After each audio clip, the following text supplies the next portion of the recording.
What's up, YouTube? This is the HCC Cow here, once again with another deck profile. This time over Battlin Boxers. Let's get started. We run 3 Battlin Boxer counterpunches. He's basically the honest of the deck. You can banish him from your hand or the graveyard to make a Battlin Boxer monster gain 1000 attack until the end phase. That's pretty good. It combos really well, and you can have 3 of them. Here's your 3 Glass Jaws. He's a 2k beater, level 4. When he's targeted for an attack, his effect destroys him. But that's okay because whenever he's destroyed by a card effect and sent to the graveyard, you can add a Battlin Boxer monster from your graveyard to your hand. So he's a warrior returning alive for Battlin Boxer monsters. And whenever he's sent to the graveyard, I keep wanting to say field to the graveyard, but it's just to the graveyard. You can like return a Battlin Boxer monster to your hand. It's ridiculous. He combos really well with switch hitters. Your 3 headgear, basically Foolish Burial and a small Gotchi, but he kind of has to be in attack position to be a Gotchi.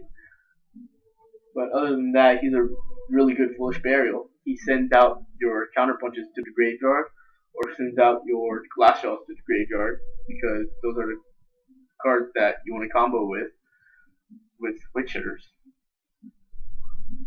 You have 3 Spars. Basically a wind-up shark of the deck, except you just have to control a Battlin Boxer monster. The only downside to him is you can't conduct your battle phase that turn, but if you open him up first turn, that's not really a bad thing because you can't even go into your battle phase anyway. So he's a really good card to go into. Next up is your 3 switch hitters. Basically, he's kind of like a tour guide in a way, but for your graveyard. When he's normal summoned, you target a Battlin Boxer monster in your graveyard and you special summon it. You usually want to use switch hitter with Glass Jaw, and then you overlay for Lead Joke. But sometimes you kind of have to go into like Headgeared or Spar if you don't have that Glass Jar in your graveyard. But the only downside to him is that after that effect resolves, you can't special summon any other monsters except for Battlin Boxer monsters. But most of the time, you want to go switch hitter Glass Jaw into Lead Joke, because whenever Lead Joke detaches Glass Jaw for his effect to stay on the field and gain 800 attack, Glass Jaw gets his effect to add a card from your graveyard to your hand. So you want to detach switch hitter first, and then detach Glass Jaw second, and so you can get that switch hitter back to your hand, and then next turn switch hitter into Glass Jaw again into another Lead Joke. That's pretty much a big combo that keeps you to have a really big monster on the field that can't be destroyed. So yeah. To finish up the monsters, we have 3 blasters and 3 burners. The blasters combo really well with the counter punches and the Glass Jaws because it gets them into the graveyard. And he pops a card. And then if you really need to banish 2 of the fire monsters, two of any of these monsters, to special summon what's it called? Special summon Blaster. So he's pretty damn good, honestly. If he somehow gets banished, I have no idea how he'll get banished, but you can add any of those monsters to your hand. It's ridiculous, I know. And then the burners, basically just special summon Blaster while sending one of these to the graveyard. It's ridiculously stupid. For your spells, you have the Trinity, the Monster Reborn, Dark Hole, Heavy Storm. Reinforcements of the army because they're all warriors except for Blaster and Burner. Magnum Shield because it makes your lead joke into a 5k beater that no one can really get over. Forbidden Chalice because he works better than Valor right now in this deck because Valor's a monster. You can only use it on your turn or on your opponent's turn. I mean, but Forbidden Chalice you can use it on your turn, and it has that attack boost just in case you need to get over something. And it really doesn't matter if you negate your opponent's effect and give them that attack boost. Really, Chalice is there to negate the effects, but the attack boost really doesn't matter. And since this deck is very aggro, kind of very aggro, you want the 3 MSTs in there because it stops those mirror forces, those solemn warnings, those bottomlesses, anything that really stops your big attacks, like D-prisons, especially D-prisons, because deprisoning your lead joke will kind of make you cry. And then for your traps, 1 Solemn Judgment, 2 Mirror Forces, 2 Bottomless, and 3 Compulsories. I don't run Warning because I don't like Warning. Warning's like you pay 2,000 to negate the summon, but your life points are really precious in this deck because of how aggro this deck is. If you go way too low, because you're bound to go really low, because lead joke is like you're gonna keep them in attack position, of course, to like beat down people and stuff. So pretty much, you want to keep your life points more than 4,000. Most of the time, you don't even want to get it past 2,000. And I feel like Solemn Warning just helps you lose life points faster. Same thing with Judgment, but Judgment can stop the Darkhold, the Monster Reborn, the Heavy Storm. It can stop most problem cards.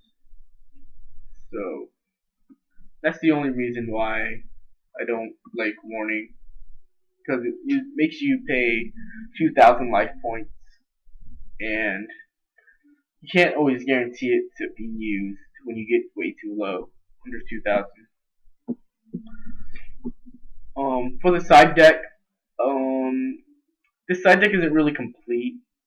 I just kind of threw in some cards, so I just put in 2 Valors, 2 Droll Lockbirds, 2 Maxis, a Prohibition because I didn't know what else to put in, 2 Dust Tornadoes, 2 Goes and Mash because they're all fire, 2 Mind Drains because the only card it affects is the Blaster and the Burner.